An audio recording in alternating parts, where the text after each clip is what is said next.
All right, everybody, welcome back to Beans No Ball. Week 5 recap is officially here. So, we want to get this time crunch. We know you guys just want your NFL news out. So, let's just get right to it. Christian, let's get started with the Thursday Night Football. Yeah, so finally, for once, we finally got a good Thursday night game. Finally, that we all been waiting for after the first two touchdowns from the Atlanta Falcons and the Buccaneers. It was gonna be a great game. And, this whole first half, it was pretty much Buccaneers game. Baker was pretty much sealing the deal for the first half, kind of getting the offense going, the momentum pushing there. Defense was kind of slowing down the Falcons for the most part in the first half, so like I'm talking about right now. And then shifting towards the second half, this was all Kirk Cousins. They really abandoned their run game and strictly stuck to the pass game. I would have loved to see Bijan get a little more active. Sold my parlay. I guess I'm a little salty about that. But aside from that, I guess the Falcons, they're gonna go really pass heavy now moving forward there. Obviously Bijan's still gonna get the carries on 12 carries, 61 yards. Still did help him a bit. But come on, Kirk Cousins, 509 yards and 4 touchdown passes. Like you don't see this every single day. Especially not prime time Kirk. Exactly. He's beating the allegations, but it's nice to see that this Atlanta receiving core is getting it going. Drake London, Darnell Mooney's finally having his breakout season. Kyle Pitts, a guy you talked about before, he's looking better than Kadir Hodge, who got the game-winning touchdown in overtime. He started to make a name for himself. McLeod as well. All these guys that receiving in. Kirk has weapons throughout the whole pass game as well. With Bijan in the backfield, it's gonna look great for this Falcons team. They're finally getting adjusted.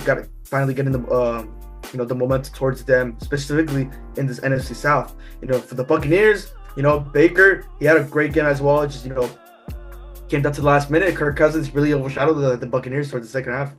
Yeah, and obviously, like you mentioned, our parlay, it was rough this week. Obviously, we'll get into it more for Bean Talk, but yeah, went 2 for 6 in this week. So yeah, gonna get into that a little more later. But moving into Sunday, early morning, got our first slate of London games going into this one, the Jets and the Vikings. And boy, we got a lot to talk about here. Obviously, big news that we just talked about this morning, Robert Saleh getting fired after a performance like this. Definitely surprised to me. We already went over it, no need to get into it more, but this game, it was terrible quarterback play. And I know obviously the Vikings got out to that 17-0 start. Really looked good. Darnold wasn't playing particularly well. In large part, he was getting bailed out by the Jets defense being, uncharacteristically soft, and Andrew Van Ginkel, this Vikings defense, obviously being a huge surprise. They got Van Ginkel again. They got Van Ginkel again. Obviously, man. And obviously, someone that I was very high on ever since they acquired him from the Dolphins, and that's turning into one of the smartest acquisitions of this offseason. Now, obviously, with his pick six, I believe that was what made it 14-0 or 10-0. But regardless, just a great defensive showing, and like I said, uncharacteristic of the Jets.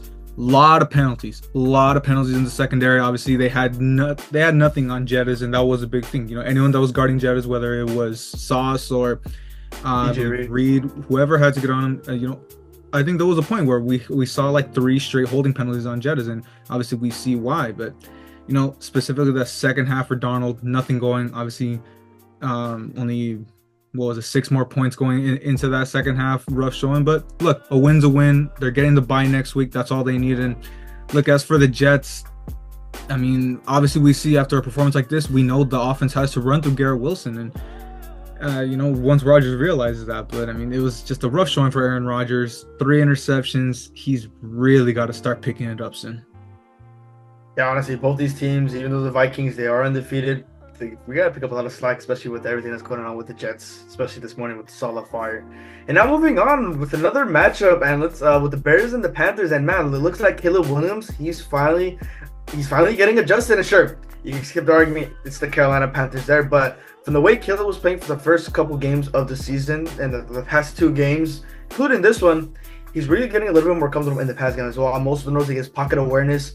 It's getting better. It is getting a lot better. I've noticed a couple times he's finally putting his head on the swivel, knowing where he's at, getting out of the pocket is one thing I did notice about Caleb Williams. So he's finally, he's getting more comfortable, playing exactly how he was when he was with USC here. And that's what I really love to see. This offense is really getting going. Again, it's the Carolina Panthers. So you can say what you want about that, but this is honestly a very good sign for the Chicago Bears. Even on the run in as well with DeAndre Swift, had the first slow couple games here, but 21 carries for the yards, picked up a touchdown. Did me well in fantasy, thank God as well. So these Swift owners are finally getting a little happy there. But it's finally nice to see DeAndre Swift finally looking like his old self, like how he was in Detroit there. And he's been getting Roschon Johnson. So some touchdown even there, when they already have a lead there. And the defense, once again, continued to shine out, which is really great to see with the Bears, since that was pretty much the bright spot for the first quarter of the season, which now, even if Caleb Williams is getting it going, it's even better for this defense there. As for the Panthers, like I said with Andy Dalton, he had that one great game, and like I've mentioned before, you can't count on him. He's going to have an area consistent games, and now he's really not doing it. Getting 136 yards, 1 interception. Really not going. Even Bryce Young even got in for a couple snaps there. The rush game, Chuba Hubbard tried getting it going, broke 97 for a touchdown, but pass game wasn't going. The defense was getting sold out. This is just really all the Bears here, and it's really nice to see Caleb Williams finally making a name for himself. Yeah, obviously that pocket awareness for Caleb's really starting to grow, and it's still early, but we're seeing a lot of great flashes out of the young rookie. I'm very happy to see that out of him. But moving into arguably the game of the week, Ravens Bengals. I mean, I thought this was gonna be a cakewalk for the Ravens. I'm being honest, the way the Bengals were looking, but man, these two offenses came to play, and that's what it was. Pretty much all offense. Let's talk about Lamar Jackson finally getting to put the team on his back himself. Went for 348 and 4 touchdowns. Obviously, we've been talking about, he's played that efficient, not having to do too much, not even cracking 200. This game, sure, it wasn't that efficient, but who cares? 4 touchdowns and damn near 350. That's all that really matters. And as for Joe Burrow, he's playing some of the best ball in his career, arguably. And I think, the play calling for Zach Taylor has been very subpar, and that Cincy defense that keeps holding him back just week after week, game after game. And obviously, also got to mention the connection with Jamar Chase. Obviously, once again, also had another long touchdown. And T. Higgins, he's had a rough start to the season. Finally, in this game, really starting to look a little more like himself. If this duo continues to do this, sure, there's the other facets that had to be taken into account with the Bengals, but that duo could definitely be lethal once again. And let's talk about overtime, man. The Ravens getting the ball, a rough fumble for Lamar Jackson. Then, like I'm saying, the play calling with Zach Taylor, to call a run 3 times, stay at your own 38 to go for a 53-yard field goal. I know that hold. We got to put Higgins and Jamar has something to say about that too. Yeah, obviously, man. Look, the hold was rough on the kick, so obviously we can't call it on McPherson. If you want to say, he would have made it with a good kick, but he missed it. He missed it with a bad hold, and then obviously the Ravens got the ball back, and phenomenal run by Henry, and that we finally got to see the inconsistency of Justin Tucker take a little back seat and obviously get the game winner. So obviously the Ravens, a team that they don't go away. They're fierce. We thought this game was over. I think we got like 2 minutes left in the fourth quarter, but this Ravens team got fighting. They're gonna be a tough team to beat going throughout the season. Yeah, honestly, Zach Taylor, it's got to start questioning whether they put him on the hot seat there, because he was way too conservative after getting the ball to literally in scoring position. 3 straight runs. Like, come on. You see how Joe Burrow was playing, get the pass attack going. Could have easily been 45-yard field goal if extended that playbook there. So that's another eye to open for Bengals fans right there. And now moving into another AFC's battle. Pretty boring battle, but between the Dolphins and the Patriots here. And Tyler Huntley, sure. If you expected bad quarterback play from Brissett and Huntley, sure, you can say accurately correct there. But Huntley got it down when it mattered most towards the end to basically seal the deal for this Dolphins team. And obviously the big loss for the Dolphins, Devon Achane, he's probably going to be out for a couple there. So Mostert and Jalen Wright, Jalen Wright, their rookie as well, as I think from Tennessee. Could get fact checked on that too, right there. That's another guy I've been looking at for the Cowboys in the draft there. But I wouldn't be surprised if Jalen Wright takes the load for the running back, where he did a little bit better than Mostert there. But you're gonna expect him to share snaps there. And this is pretty much just defensive play again, specifically for the Patriots. Gonzo once again, the defensive player of the year agenda. It's starting to look good for him. Don't get me wrong. Yeah, PS2 is looking good. TJ Watt and Hutchinson, but Gonzo definitely has a strong case there, locking up probably some of the best receivers in the league here. But Jacoby Brissett, he's benched, so we're finally gonna get a glimpse of Jerick May starting next week. It was officially confirmed at around 2:15, 2:30, somewhere around there. You can check it for yourself, but Jerick May's finally gonna get a start here. And look, they're 1-4 in this AFC East. I'm not gonna say they have a chance to make a big run. They're still 2-3 games behind, but I'm not really going to expect much from Drake May, specifically looking how his offense is structured around him. Maybe if his defense can pick it up a bit, take less pressure off him. that could be a right step in the direction there. But we need to see for at least these 2-3 games how Drake May is going to play a part into this Patriots offense. Yeah, obviously very excited to see Drake May, someone I was very high on in the draft process. Very excited to see what he can do. And just, some rough games coming up, but we'll see. But moving on into the Browns and the Commanders, and I guess we got exactly what we expected coming into this game for the Commanders. I mean, the Jaden Daniels show just keeps going. I mean, Washington wins 4 straight for the first time since I believe 2008. So obviously, the more we keep hearing, those signs of RG3 in his rookie year. But I mean, obviously, and we're also hearing, MVP shouts. I mean, I think it's a bit much for Jaden Daniels, but hey, there's hope in Washington. That's the big thing. I mean, we see just the offense is obviously clicking, and a very sound defense that obviously I believe it's Jared Allen, if I'm not mistaken. Jared Allen, I think, is just obviously played a really phenomenal game, something that I really wanted to point out. And look, on the Browns side, it's rough. Obviously, we hear all the questions about Deshaun Watson. Should he be benched? In all honesty, look, I mean, my thing is it all his fault? No, and obviously, but far and away, it's not his fault in overall. But and like I know the situation in this team, no one's really helping him, but something needs a spark. I mean, this team obviously they're not going to rally around him. You need some change needs to happen. Let's start Jameis Winston. I think obviously he can be somewhat of a spark to really help this team. I mean, it's not going to be that much better. It's a very rough situation in Cleveland right now, but I think, Jalen could be some type of better locker room guy, and he could definitely, keep this locker room rally better. So, I mean, don't really know what much else I could say for the Browns apart from, hopefully we see a change at quarterback.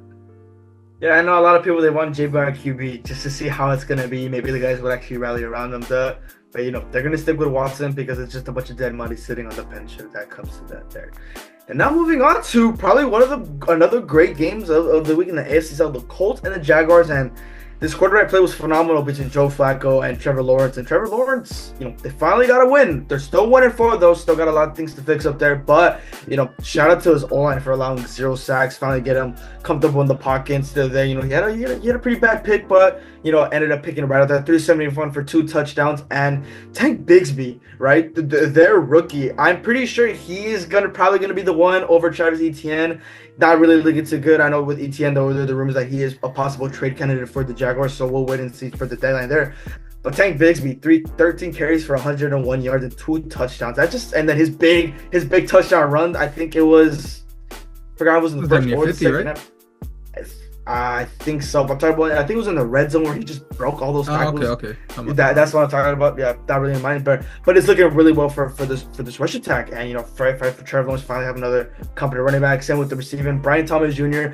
I was very high on him coming into the season. Potentially being the one here in 5 catches for 122 yards.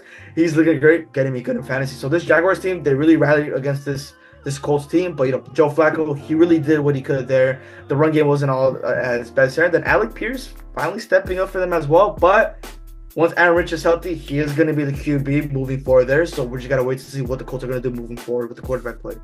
Yeah, and I think I heard he's actually going to be ready for next week. So, okay. Yeah, obviously, no question there, but Flacco's obviously holding it down just fine. But moving into another, this could be a potential playoff matchup going into the Bills and the Texans, and hey, hell of a matchup overall. But the way it ended, it just leaves you with a lot more questions than answers. So obviously, Texans overall, Stroud did not look great. Sure, talk about the stats, 300 yards, that touchdown, sure, but overall, it was rough. That intersection was ugly. I think we also believe he had that other fumbles, if I'm not mistaken. But it was rough. But at the end of the day, he was able to pull out the win. That last drive, obviously, which we'll get into just a little more. Was able to manage it just enough to get the Kaimi Fairbairn 59-yard touchdown for the win. So obviously, like we said, kicker's been phenomenal this season. One other thing too, Nico Collins. He was at first considered day-to-day. They're moving him to week, so in all honesty, looks like he will be missing next week against the Patriots. So definitely something to keep an eye on for Houston. And as for the Bills, all I gotta say is that last drive. I don't know what the hell McDermott was thinking. You get what was it, like 30 seconds left? You're at your own 10, and you throw No it. pass. Yeah.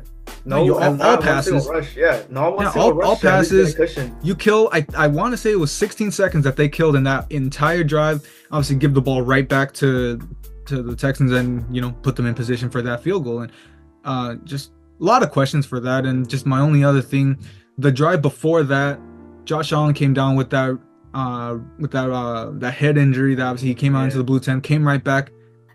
I don't think he was ready to come back, if we're being honest. I mean, sure, they ended up tying the game there, but the concussion protocol seemed a little shaky on that play. We're probably gonna have more to see in the coming days, but I don't know. Josh Allen might be concussed when we look at that.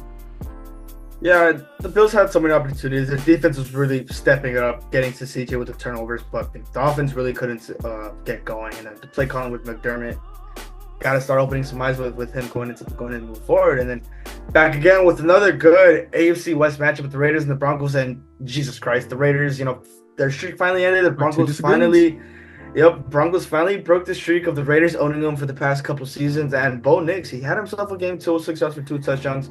The receiving end on the far side really wasn't their main factor there. It was their defense. I mean, starting off with I think it was 101 pick six from Patrick Surtain. 101 pick six. So that's pretty much what was getting it going there. If you're looking at corners, bro. Yeah, exactly. Well, I still got my Gonzo agenda. Don't trip about that. But back in here too. But this defense was really the big factor here, putting up the less pressure on Bo Nix, which is really nice to see there. I know Cards are a little upset that Bo Nix is succeeding, so another unsuccessful hate watch for him there. But really good on both sides of the ball for this Broncos team. Really looking nice. Bo Nix finally getting just above 500. Finally, it's nice to see for Broncos fans above 500. As for the Raiders, the quarterback play is still into question here. Gardner Minshew, from the beginning, the touchdown pass to Bowers, I thought the Raiders was going to be a pretty nice matchup there, but after that, it just went to shit after that pick six. I mean, 1 touchdown, 2 interceptions. Aiden O'Connell went in, threw a pick, not really helping there, but at least with Brock Bowers, that's the only bright side I could say right now. He's finally adjusting into the system, something we really big factor there. The rush attack, still not looking good either there. So there's a lot of miscues with this Raiders teams.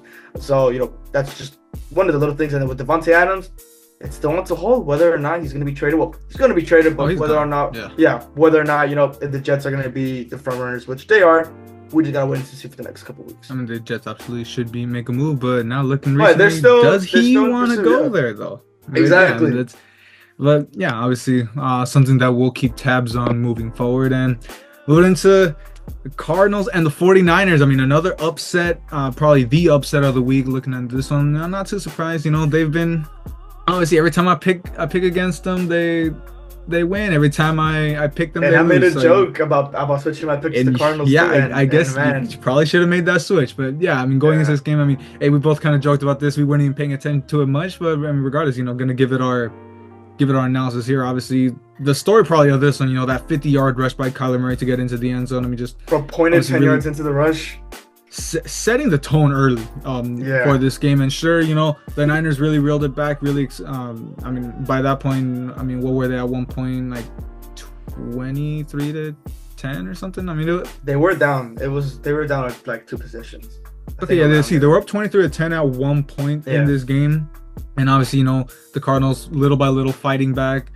All the way to the end until that ugly interception for Brock Purdy, which I don't want to put too much on him, but that was a bad look for him. That obviously did throw the game away. When you're down 1, you don't really want to be making those types of plays. But hey, I do have to give credit to the Cardinals defense, putting themselves in those positions. Sean Murphy-Bunting, an addition that I was always very high on for them. They're definitely showing out in this game. And look, for the Niners, one silver lining, I do have to say, Brandon Ayuk is looking a lot better. Obviously, very close to 150 yards. Not getting into the end zone, obviously, but we're looking that he's starting to pick up that form from last season, little by little. Yeah, honestly, look, the Niners, this is very exciting for them for the past couple of years for them to be that down. But like I said, it's love to see finally Kyler, putting this team on his back and finally looking like his true self once again.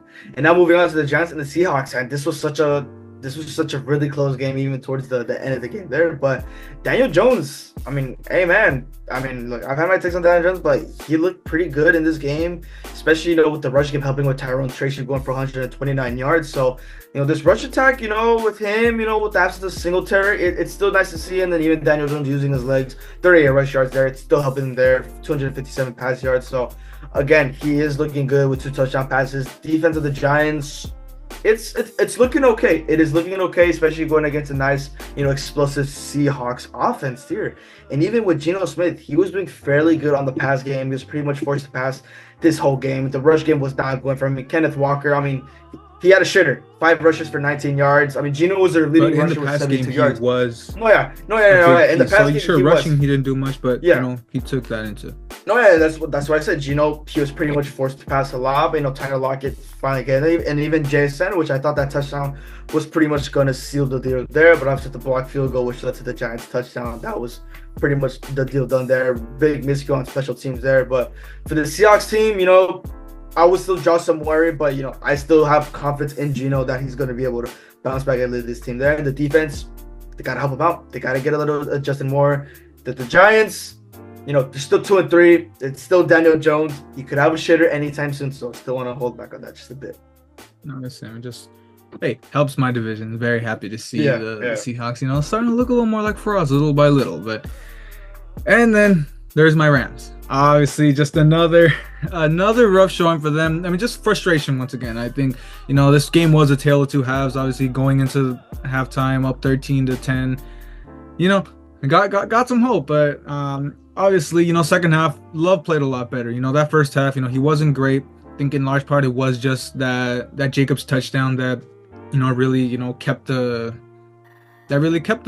Packers in this game. But yeah, going into that second half, Love definitely picked it up. The 2 touchdowns to Tucker Kraft, just overall, just a lot of better play. And it wasn't the best, but we're seeing Jordan Love, little by little, get back into the groove, and he looks like he's he's finding his way back into this season. And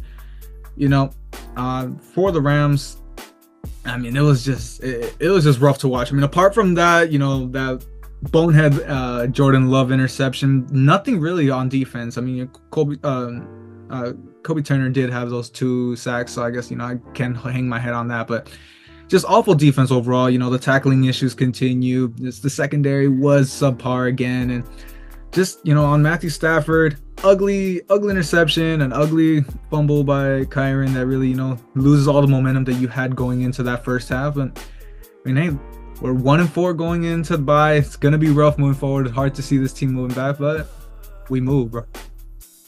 Hey, with all these injuries, and you guys still managed to keep a close game, this is more about the Packers than it's hard to about keep the hitting our Rams. head on injuries, though, man. Yeah, exactly. It really is. But hey, we're keeping it that close, especially with that Packers team. Gotta give it there. But again, a lot of things to fix there. And now moving into my game, the Monday morning football. The game did get delayed for about an hour because of the weather, the rain. But let's get it right started. And once again, Dak Prescott came in clutch when it really mattered the most on the 4th and goal pass to Jalen Tolbert. The play before that, Tolbert literally sprained his nuts and then came back and caught the game-winning touchdown there. The fumble from Rico before that, man, my heart sunk about that play. But starting from the beginning of the game, gonna wrap that around there. This offense was going, but again, in the red zone, and I've been mentioning this a lot, there's still red zone issues coming to the Dallas Cowboys team. The interception, the first interception, the miscommunication with Dak and CD, you can put the blame on whoever you want. Put it on whoever you want, miscommunication. Then again, the fumble where Dak, he didn't see TJ Watt on his blind side. That's another 3 points. And then I think the other interception when we were already driving, that's the second one. So this offense, they were getting it going. But again, Cowboys are going to Cowboys. They're going to find a way to mess up. But again, towards the second half, they were finally picking it up. This defense was fine. And this defense, with all our injuries coming in, we lost Guyton towards for the half. Nealon, who was picking it up for Micah and D-Law, he ended up getting injured. So Carl Lawson got the start. Linval Joseph, too. He was making a big hit on that front seven. Same with Posey Smith, Kellen Carson out. So with the way our injury with this Cowboys team was, I also said this is impressive when, we came into the underdogs coming into this game. But the second half, this one really got going. The defense, they held their own. And Pickens, I'm back on the Pickens hate. I'm back on the Pickens hate watch getting boxed by Diggs and Lewis, the Jordan Lewis there. But this Cowboys team, there's still a lot of stuff to fix there, and we got a tight matchup, really difficult matchup coming to next week with the Lions team. And as for the Steelers, once again, Justin Fields, the past game, once again, it was not looking good. Even though got the 2 touchdowns, pretty much sent him up there, but the one thing here, the rush game was contained for this Cowboys team, and that is really the one big reason why this game was won. Yeah, obviously, great showing for the Cowboys defense. It's hard to put too much into because of the offense they were playing, but a win's a win. That's all y'all needed. But we'll move it, close it out with the Monday nighter, the Saints and the Chiefs. And I mean, this game was, in my opinion, a lot closer than I expected. And I mean, for a lot of different reasons. I thought Kamara was going to get going a lot more, and I was expecting that to hurt me in fantasy, but the Chiefs kept them quiet, so I got to thank them for that. But just overall, my main thing, the Chiefs aren't finishing drives, and I know they're battered. I know they don't have most of their weapons that are expected to really keep them going in this. But a lot of field goals, a lot of drives getting killed early, and for this to happen against pretty subpar Saints defense is alarming to me. Obviously, I really just would have liked to see a lot more out of this. Harrison Butker's definitely working a little overtime. He missed a field goal, if I'm not mistaken, right? In this game. Yeah. I want to say he did, yeah. Sure he did, yeah. Yeah, but just overall, obviously we know the injuries, Pacheco being out, that addition to Kareem Hunt, obviously looking to be pretty fruitful. He's got touchdowns in back-to-back games, and the addition of Xavier Worthy, once again getting into the end zone, looking very nice for himself. And just for the Saints, obviously Derek Carr injury, he's going to be out. They're saying multiple weeks, so it's gonna be out probably expect him at least 2 weeks out. So we know it. We're unleashing the Rattler more than likely. Definitely expecting him to. We're expecting him to get the start for these couple games. All honesty, is he gonna do much? Probably not. But hey, it's gonna be nice to see the rookie get his shot, see what he can do in this offense. Tough division, tough stretch that's gonna come out next. But we'll see what the Saints can do. But just overall, it's surprising for how this Chiefs team play, but win's a win, and the Chiefs are 5-0 going into the bye, which is the biggest story going into this, despite everything. But that's gonna do it for this one. Gonna wrap up our Week 5 recap. Thank you guys for watching. Hope you like and subscribe, and be sure to be back Thursday for our next episode of Beanstalk. Should have a nice little surprise for you guys going into that one.